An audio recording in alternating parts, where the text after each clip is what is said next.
Hi, I'm Stephen Bernardoni here in Dickinson. We're at the M.I. Lewis Social Service Center here for our Community Spotlight segment.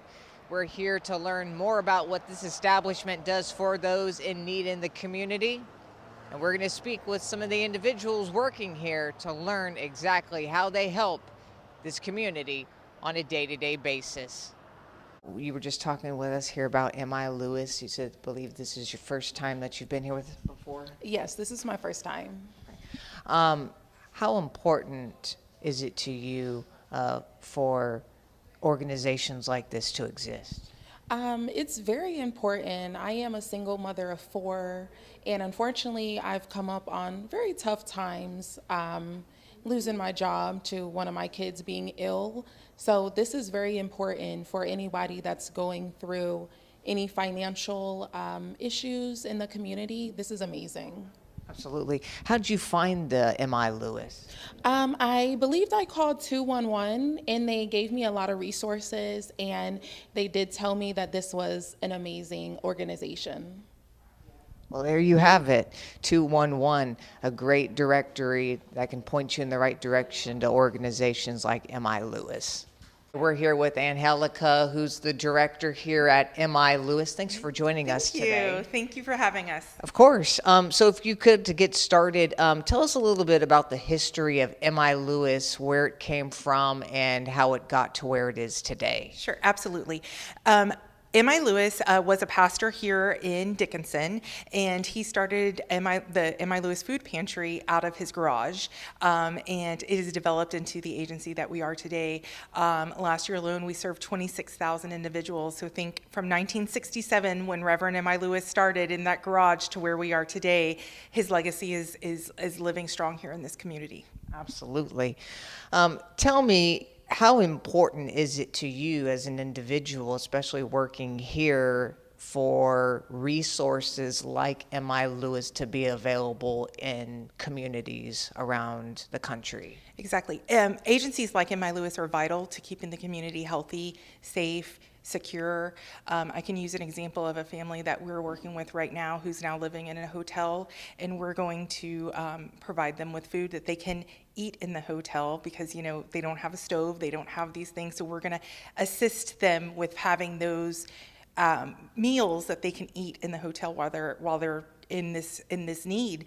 And that just goes to show that family is going to get the food that they need, and the kids are going to go to school because they're fed, and on and on. So it's more than just giving people food, it's giving them a lifeline. Yeah. Absolutely.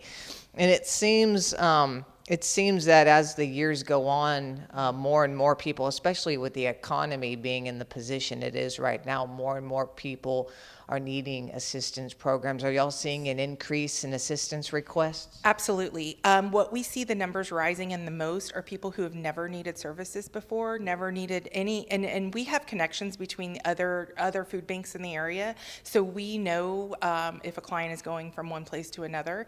And these are people who've never needed services before are walking through our doors, and this is new.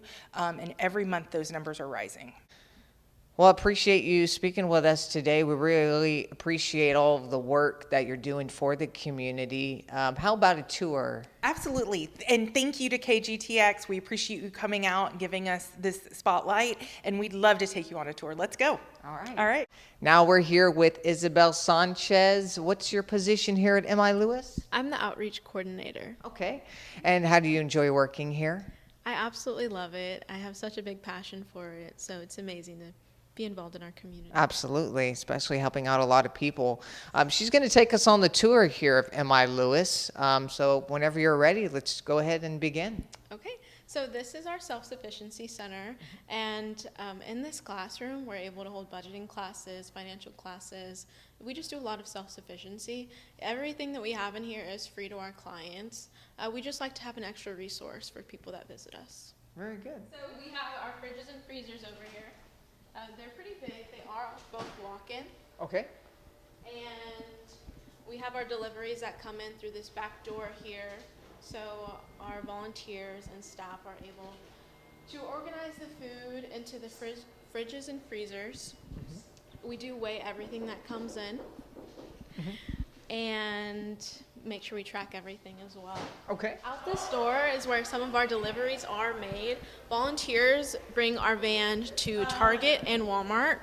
We have these deliveries every Wednesday and Friday, and this is where most of our resources are from.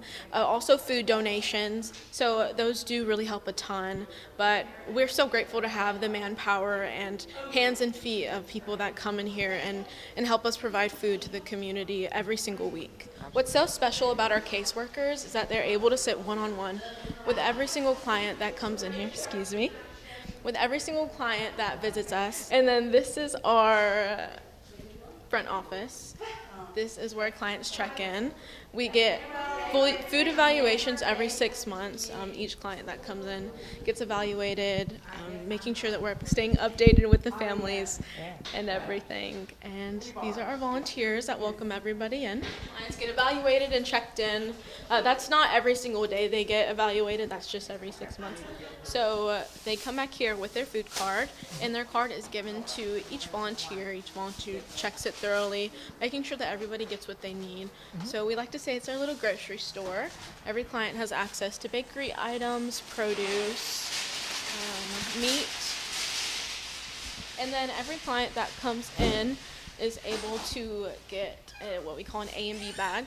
So we have 1, 2, and 3, 4 family members, 5 and 6 family members, and then 7 and over family members. So our volunteers are able to see how much family members are in each household and then give the A and B bag accordingly. These bags are packaged very closely by our volunteers. We make sure that there is actual dinner in these packages and not just a bunch of random items. We, of course, want to make sure that every family that comes in has a meal and is able to live off of all of the items that we give them. We're very grateful for every client that comes in to our center, and just grateful that we can continue serving. Well, there you have it. M.I. Lewis doing wonderful work for Galveston County and beyond. Thank you for joining us on this community spotlight segment here. We'll have more stories for you in the upcoming weeks.